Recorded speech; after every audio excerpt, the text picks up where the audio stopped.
Hello guys and welcome back to our channel. Today I'll be showing you how to link CJ Dropshipping to Shopify. So in order to do this, first of all, navigate to shopify.com and log into Shopify using your user credentials. Now after you log into Shopify, you'll be on this page that is Shopify's dashboard. Here, you'll have to simply click on the apps section at the left corner of the screen.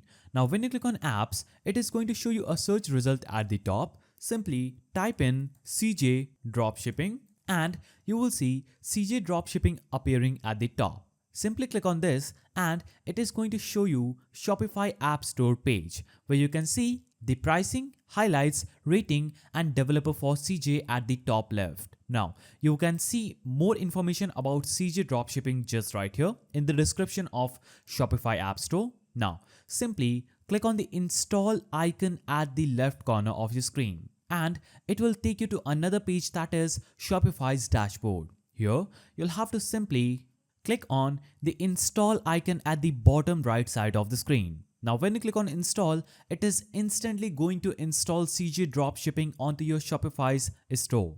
Now, you will see a page that will look something like this. Here, if you don't have an account, click on register here and sign up on CJ Dropshipping for an account. Now, if you already have an account, click on please read and agree to the store authorization agreement section and click on login and authorize. Now, when you click on login and authorize, it is going to take you to this page where you can log in using WhatsApp, Facebook, Google, Apple and Shopify. You can also log in through entering your username or email address and password, then click on sign in. The moment you click on sign in, you would be successfully connected to CJ Dropshipping on your Shopify's page. So that is the simple way to link CJ Dropshipping to Shopify. If you found this video helpful, please don't forget to give it a thumbs up and thanks for watching.